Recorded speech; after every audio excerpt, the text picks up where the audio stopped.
I was watching the YouTuber Break the Rules interviewing Gino Samuel, and one of the people there asked if Chris's life would have been the same if the trolls never discovered him, or maybe Chris would have had a much happier ending without the trolls. I am loosely quoting the man, but I think the man brought up an interesting topic there, and some people are asking the same thing. Some people, what if the trolls hadn't discovered Chris? And by the way, I am saying the word trolls loosely, because I don't wish to point at every person that interacted with Chris as being a troll, or as the ultimate bad guy. No, I don't wish to collectively label all trolls as bad guys. Some of the trolls in quotation legit try to help Chris. Some of them try to be like, hey, you need to do this, and this, and that if you really want to have a girlfriend and so and so. And if they weren't direct with him, some quote-unquote trolls tried to be sneaky in how they helped him. like some trolls asked Chris to do a Mirror's Edge video where Chris ran around and did parkour, or in Chris's definition of parkour anyways. And the trolls' idea was for Chris to lose weight. Sneaky. So no, I'm not going to paint all the trolls or people that interacted with Chris as being the bad guys. Not all of them. One of the few people I would call a bad kind of a troll was, or is of course, that then 13-year-old boy. In my subjective opinion, he is not a representative of the trolling community as a whole. He isn't, and he's not even a representative of the Christorians in my subjective opinion. He's not. That then 13-year-old kid can only speak for himself. But, that traumatizing topic aside, as I was saying, would Chris's life have been the same with or without the trolls? And would Chris's life have been much better without them? Or with them? And so, in my subjective opinion and conclusion, my answer is yes and no. The yes aspect is that I think Chris might have lived his life like a Japanese hickey, a static life, frozen in time, not being known to anybody. Well, okay, Chris was, and probably still is, frozen in time, seemingly, but I think he would have been more frozen in time without the trolls. I think. Now, some people also argue that Chris, kinda like a hickey, is a NEET, and for those that don't know, NEET means not educated, employed, and trained. NEET. And I think it is only half true that Chris is a NEET. Only half, in my subjective opinion. I mean, yes, Chris, 99% of his whole life, didn't work, but he did take an education in CAD, computer-aided drafting and design, it means. And Chris only briefly worked at Wendy's. Well, okay, that is just Chris's own subjective definition of it, of the word working at Wendy's. From the way I interpret what I read on the wiki and hear Chris's story is that it kinda seems to me like he was just working as a, what do you call it in English? I mean, here in Sweden, we got the word prao, and I think the English counterpart for that would be PWE, practical work experience, I think. And that's the way I see it for Chris. So I actually don't believe Chris was quote-unquote working there and was employed and got paid to work there. I don't think so. I think it could have been more like I said, more like practical work experience. Or maybe the English counterpart would be practical occupation experience or experience, I think, maybe? Basically what PWE or PWE is, your manager, I think it was, recommends you to briefly quote-unquote work for free at a minimum wage job, like McDonald's for instance. And I think the point of PWE is so that the one who is quote-unquote employed for free can feel out what it feels like to be employed for free. But if not for free, maybe the money comes from the state instead. Maybe. And that's what I believe it was for Chris back then, when he quote-unquote worked for Wendy's. I am half the time certain that Chris meant to say practical work experience and not work for Wendy's. I don't think that's what he means in his own definition. And what I'm trying to say with this whole topic is, when it comes to some people calling Chris a NEET, I only half agree with them, only half. But the question of whether Chris is a NEET or not aside, I would like to bring up what I said earlier, that Chris is frozen in time. I mean, even after Chris graduated from school, he still went on and on the internet about his gal pals. But then, a few years later, a troll, in finger quotes, impersonated one of his gal pals, and that impersonator said something to the effect of, "A lot of us were shocked when we found out how much Chris had changed. We only hang out with Chris because we were paid to do so." And they felt sorry for him. And they didn't want to look like bad people in front of everyone's presence. Maybe. And so, Chris confronted his mother about his claims, and his mother basically admitted to it.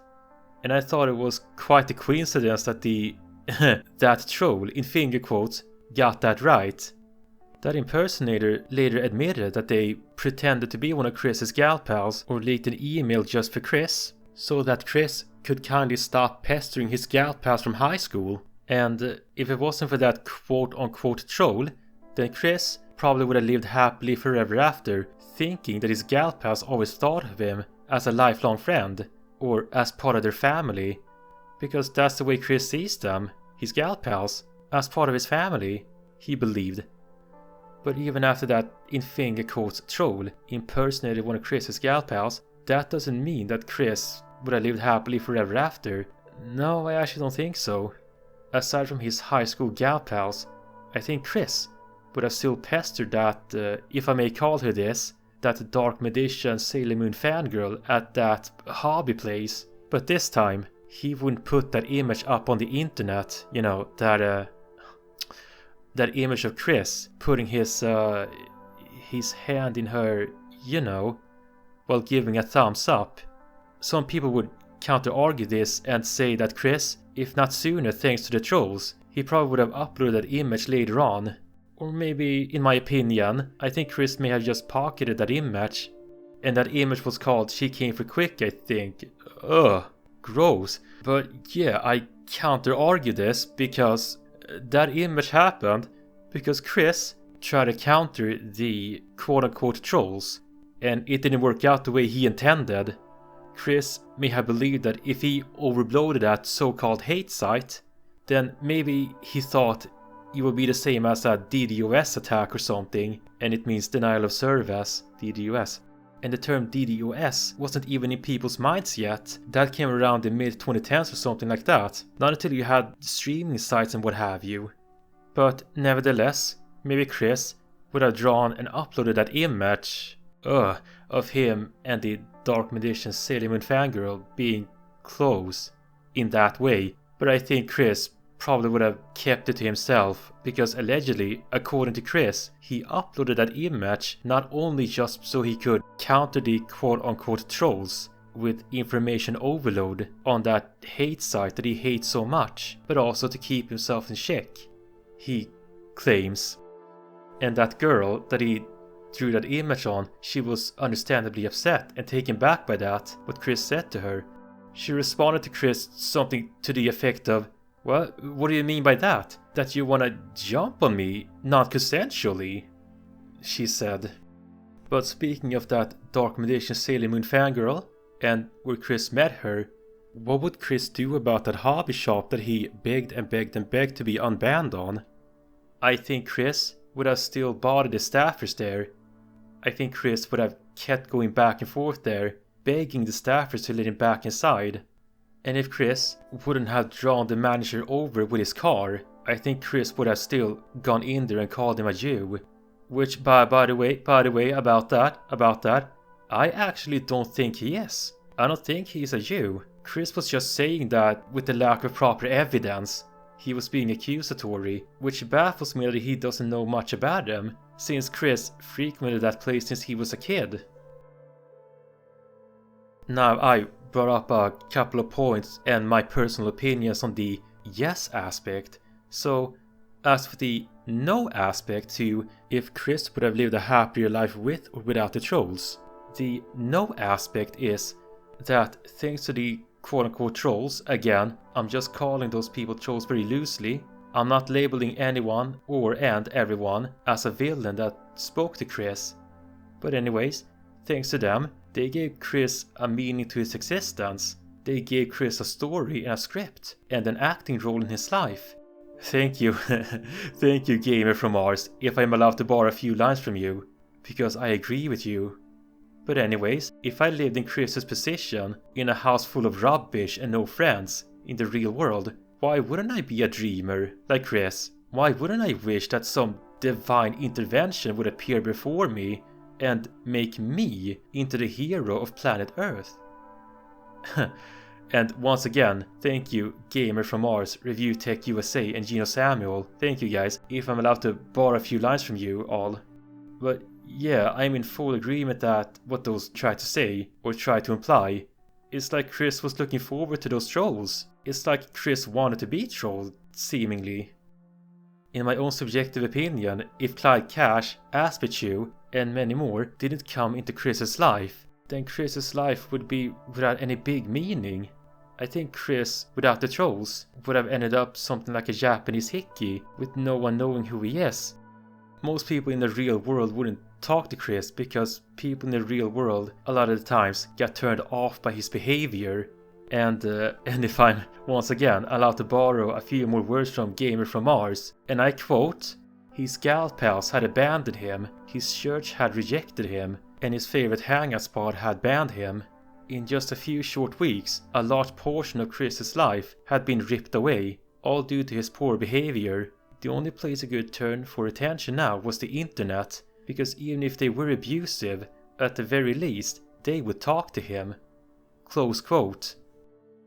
And that's why I think the involvement of those strangers on the internet, those trolls, was a good thing for him. Well, okay, one of the many things that the trolls did which I disagree with was when they, for the lack of a better term, stole money from him in finger quotes. Well, okay, those latecomer trolls didn't exactly steal money from Chris, they didn't. Chris willfully gave it to them, so that they could buy themselves Nintendo Switches, in plural. And that is a dark side of meeting strangers on the internet. That is a dark side of it. And Chris seemingly didn't know, or maybe he didn't care. As long as he had somebody to talk to, then that's all that mattered to him, seemingly. Another thing that wouldn't have happened, in my opinion, because of the quote-unquote trolls, is when Chris became a transgender. And no, I'm not calling Chris a legit trans woman. Not from the way I'm looking at this. In my subjective opinion, Chris is a transgender, and they are two completely different things. I don't think Chris is a legit 1 in a million trans person. Well, okay, I truly do not know the actual birth rate of real trans people, or something like that. That's not known to me. I don't think it is a high number, and I don't think Chris is one of them. I don't think so.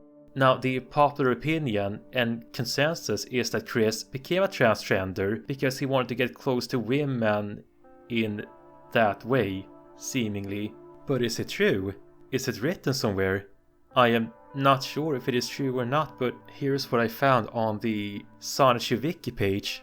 Quote, Chris's transition has been the subject of intense debate. Views by external commentators on social media sites range from fully accepting of Chris's gender and sexuality to scathingly critical, arguing that Chris is only pretending to be trans to get romantic attention from heterosexual women, or is making the transgender community look bad, which isn't surprising given that Chris has mostly been rejected by most communities that he tries to join. Unsurprisingly, there is also debate on which pronouns to use when describing Chris, including from transgender observers themselves, who view the aforementioned argument as gatekeeping, while a number of people in the LGBT community want nothing to do with Chris and would prefer he not be lumped in with them, especially in light of more recent events. Oh no. Not helping matters is that Chris has utilized homophobic and transphobic language whenever it suits him, even after identifying as LGBT. Chris has also attempted to use his identity as a lesbian trans woman as an argument that the people who have banned him from public places are being discriminatory against him and all lesbians and trans women, much like he has done in the past with his autism, rather than as often justified retribution for his bad behavior. Close quote. But that argument aside, another thing I would like to say is that I don't mean to accuse Chris or claim that I know what he's thinking. These are just my speculations, theories and personal opinions. But in my personal opinion, Chris may have chosen to become a trans person or a trans trender because he became at one point so hyper focused on women so much that he wanted to become one. And that is my theory of it. So in my opinion, I don't think he's actually a legit trans person. I don't think so. I think Chris is identifying themselves as trans for all the wrong reasons. In my opinion, when Chris transitioned around early 2010s to mid 2010s around there, I think it is really off in its timing and his reason to all of a sudden wanted to identify as a woman or trans woman or transgender all of a sudden out of the blue, when he had always in the past always established himself as a straight man that don't like different orientations. That to me is what feels off about Chris's transition, if you will. But my subjective opinion on Chris's transition identity aside, some people would argue that if the trolls didn't come into his life, he probably wouldn't have transitioned into a trans-trender. And to those arguments I say, well, maybe Chris would have, maybe he wouldn't. Who knows? But the whole topic of Chris's transition aside, when it comes to Chris's journey, please refer to my Analyzing Chris channel, Chris vs. Books, if you want a better understanding to what I'm talking about. But when it comes to Chris's journey of life, many people would agree that if not for the trolls, then Chris wouldn't have gone through the journey. But of course, it is just half-heartedly, since most of Chris's quote-unquote journey of life took place on the internet. Now, I know Chris's trolling and ridicule was mostly his fault. I understand that. And like I said, some of the people on the internet, they tried to do good for him. They tried to help him. But sadly, most of it flew over Chris's head. So in a morbid way, I think half the time it was a good thing that Chris encountered the trolls, quote unquote, and was stimulated by them mentally. And I feel like it all goes back to when I quoted Review Tech USA and Gamer from Mars, and I loosely quote them. They said something to the effect of, "It seems like Chris was looking forward to it. It's like he wanted to get trolled because it gave him a uniqueness to his life. They gave him a storyline. And after the troll saga was over, Chris forgot about all of that. And then the same thing happened again, like a Saturday morning cartoon. And the near identical patterns occurred over and over again." Review Tech USA and Gamer from Mars said something like that. When it comes to Chris, in his childhood, in his background and his worldview, what is the alternative? Is it to stay in his room and be a hickey-esque? Or is it to upload stuff on the internet, hit the lever on that one-armed bandit and see what happens? But unfortunately for Chris, he didn't get a 777.